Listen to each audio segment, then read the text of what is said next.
better start, and I guess work ethic, the keys maybe here tonight given last week? It's a results-orientated business. It takes 60 minutes, and obviously if you can put yourself in a better position early in the hockey game, we'd all take that. But again, we've found ways to come back in hockey games, and when we haven't had great starts, but again, we'd like to take care of that and recognize that that can't continue. If you're going to have success specifically on the road, you got to give yourself the best chance, and you can't afford to give up a couple of goals in each game and then expect you're going to come back. Simple as that. Randy, is Clarkson ready to return tonight? Clarkson's a coach's decision for tonight.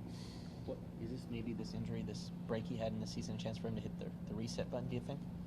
Well, again, we thought that he was starting to really play well for us and had found his role and was involved more in the cycle and was doing a lot of good things. And then, with the injury, it's taken him out of our lineup, away from us for the better part of 2 weeks here. And we think that he can make a huge contribution to our cause, that's for sure. So we'll put him back in where he was before, and we'll see where that takes us. Obviously, we have a decision to make because we have an extra forward now and one extra D. So as we get healthier bodies, it forces us into the decision-making process here.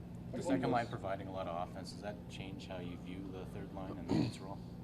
No, we think we have a third line that can provide offense. If we were to look at Mason Raymond, that's where he's been up and down a little bit in the slotting. When we decided to move Lupul over to the left wing, that kind of pushed Raymond down. But he's responded and scored some big goals here lately. He's been very, very noticeable on the ice with his speed and creating time and space, and he's done a heck of a job checking for us. With Clarkson, is this the time of year where really his type of game can be effective down the stretch and toward the playoffs when time and space maybe is limited out there? Yeah, I think I don't want to put too much emphasis on Clarkson when the player's coming back into your lineup after missing an extended period of time. I think we're more suited to just let the player get his feet underneath him before we make these great proclamations of what he's going to do and where he's going to be at. I leave that up to you guys. Why do you think the slower start for him, though, and why he wasn't maybe clicking? Well, I think the 10-game suspension obviously had an effect. Simple as that. I think if you look at, there's a few players, like we had Cody Franson to miss all of training camp, and it's taken him a good part of the year to get his feet underneath him, and it seems now that with the acquisition of Gleason, it's we've been able to settle our lineup, specifically on the back end, and we've been more settled in our groupings over the last little while than we've ever been for the course of the season. Dion and Carl combined plus 30. What have you liked about their play as a pairing and in terms of consistency through most of the season?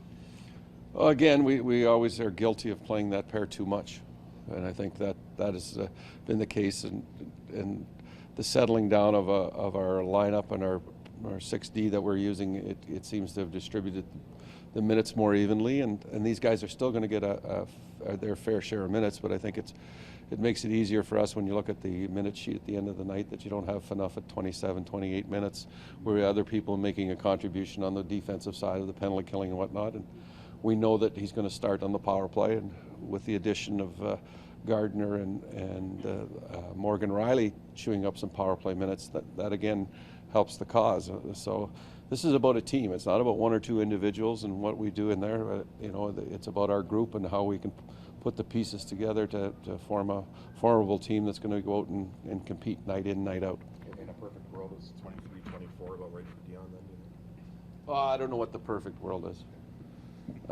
I think it goes from game to game, and I think it goes from situation to situation because of the number of power plays or penalty killing, and depending on what the other opposition team is doing with their top guys too. So it's all those things are factors into it.